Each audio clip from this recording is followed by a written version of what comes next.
लड्डू तो समस्त को पसंद थी हेले बनैबाटा बहुत परिश्रम किंतु आज मु आपनको सह शेयर करी सबुठु सहज रेसिपी ना झरारे बुंदी छाणीबा को पड़िबो आ ना बेसी समय लागिबो जेकोसी ओकेजन रे आपण एटा आराम से बनई पारिबे जेमिति आगो को जन्माष्टमी आसुची आपण एटा बनईकी भोग भी लगे पारिबे। जय जगन्नाथ सोनी जोड़िया रेसिपी को आपण समस्त को बहुत बहुत स्वागत।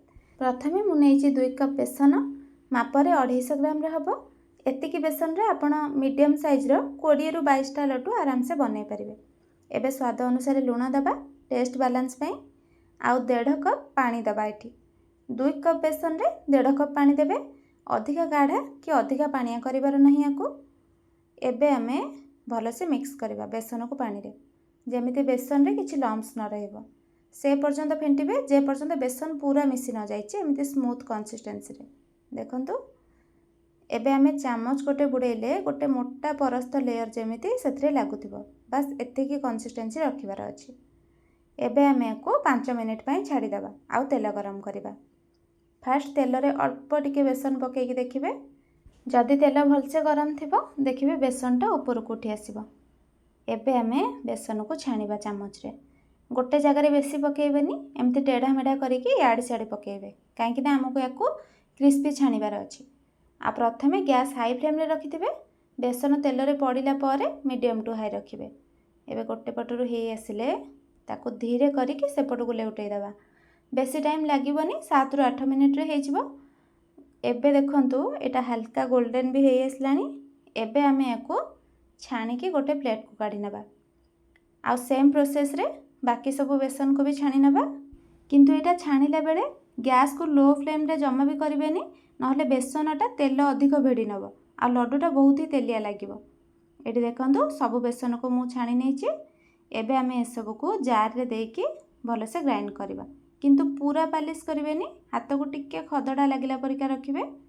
देखंतु जेमति छोट छोट बुंदी परिका देखा जाउथबो एमिति रखिले एटा खाइबा को भी टेस्टी लागिबो।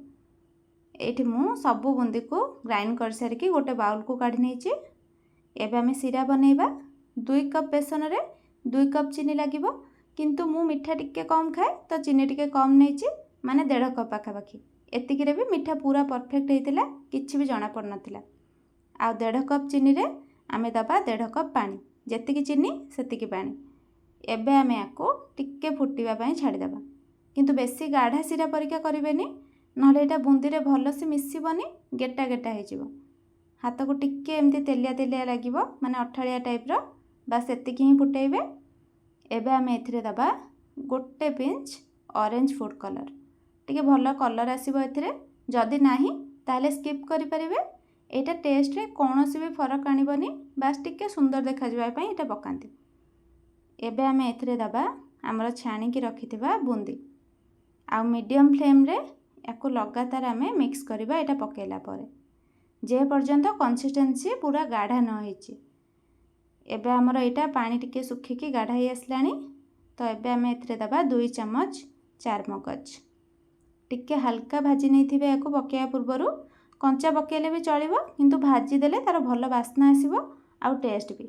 एबे दबा अल्प टिके गुजराती गुंड भलो फ्लेवर पई आ आधा चम्मच गुआ घियो टेस्ट भलो आसीबो। जदि आपण घियो खांतिनी एटा न देले भी चलिबो। एबे आमे याको 10 मिनिट लो फ्लेम रे मिक्स करबा देखिबे एटा आउ टिके गाढ़ा ही आसिले एबे आमे गैस ऑफ कर दबा।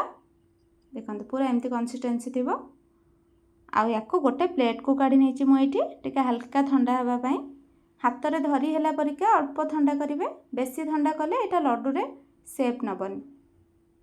एबे आमे गोटे मुठा बुंदी नेकी ताको धीरे धीरे गोल शेप दबा आराम से हल्का हाथ रे करिवे नहले बेसी जोर रे दाबिले लड्डूटा भांगी जिवो। एबे देखंतु लड्डू केते बढ़िया से शेप नेछि आ एई लड्डू रो प्लस पॉइंट एटा कि थरे बनेकी आपण आराम से 15-20 दिन स्टोर करके रखि परिवे आ आपण को जम्मा भी बेसी परिश्रम करिवार नाही।